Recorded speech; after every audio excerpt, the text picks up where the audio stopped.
Selamat datang di Arapa Channel, tempat di mana cerita-cerita mistis, misteri, dan kisah nyata yang menyeramkan diungkap dengan narasi yang menggugah bulu kuduk.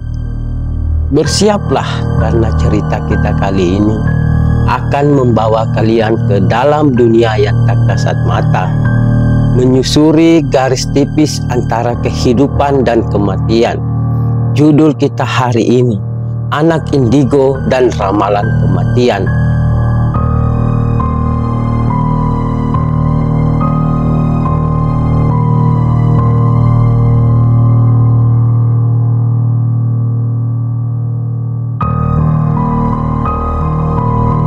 Apakah kamu percaya dengan seorang bisa melihat kapan kematian akan datang? Bukan ramalan biasa, tapi penglihatan yang begitu nyata. Sebut saja Pina, seorang gadis berusia 16 tahun yang tinggal di sebuah kota kecil. Tidak ada yang menyangka bahwa di balik wajah tenangnya, ia menyimpan kemampuan yang membuat orang-orang di sekitarnya merasa tidak nyaman. Pina adalah anak indigo.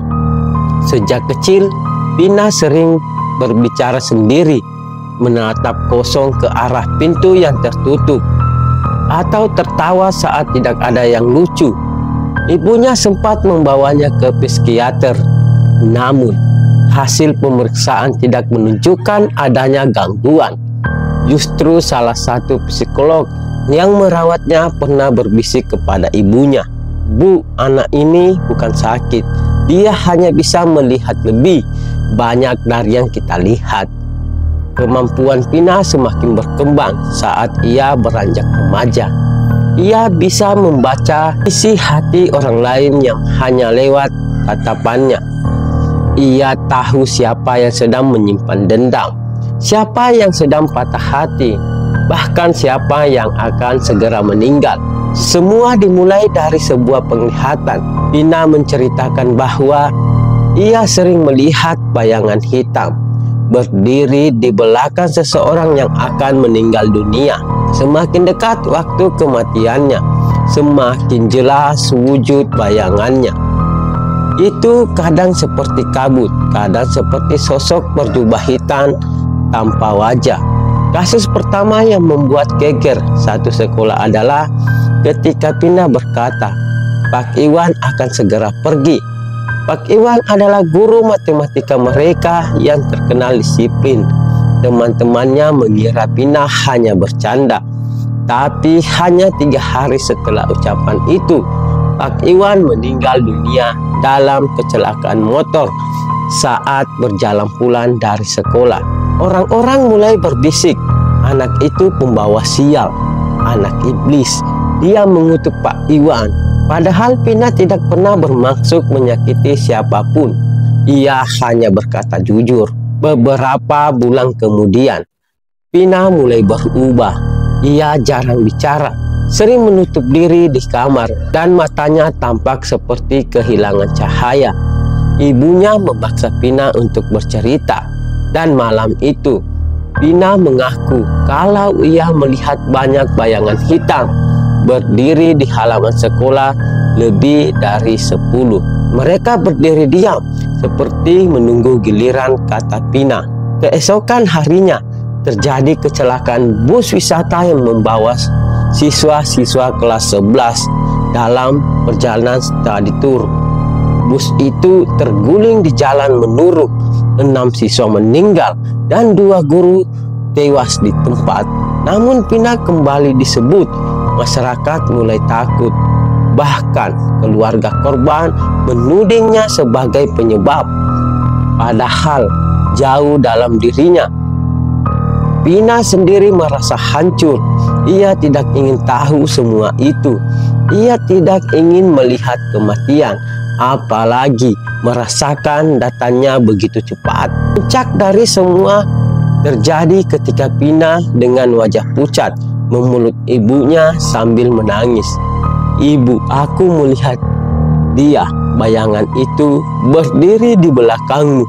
Seketika tubuh ibunya melemas. Ia tahu waktunya sudah dekat. Tapi yang membuat Pina panik bukan hanya itu.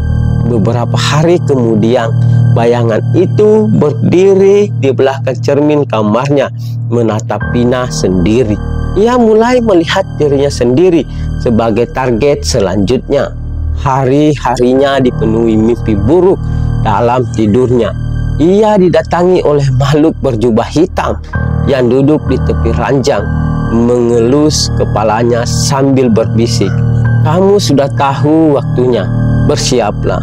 Pina menulis surat, menyegel semua buku hariannya, dan memeluk ibunya lebih erat setiap hari. Ibunya yang akhirnya mulai percaya pada kemampuan anaknya, hanya bisa berdoa dan berharap Tuhan memberinya keajaiban. Hari yang ditakuti itu pun tiba. Pagi hari, Pina terlihat lebih cerah. Ia tersenyum, bahkan memasak sarapan untuk ibunya. Tapi setelah itu ia berkata, "Bu, terima kasih ya. Semoga ibu panjang umur." Lalu Pina pergi ke sekolah dan tak pernah pulang. Ia ditemukan pingsan di toilet sekolah dengan wajah ketakutan. Jantungnya berhenti.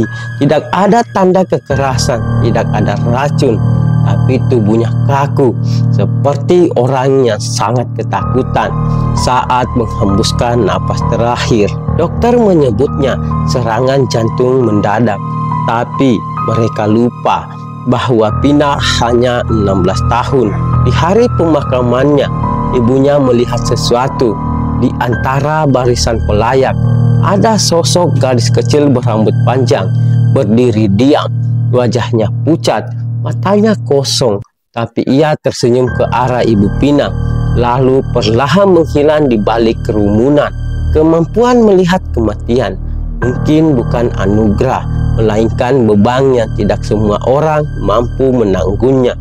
Pina telah memperingatkan, tapi tidak semua bisa menerima kebenaran dari dunia yang tak terlihat.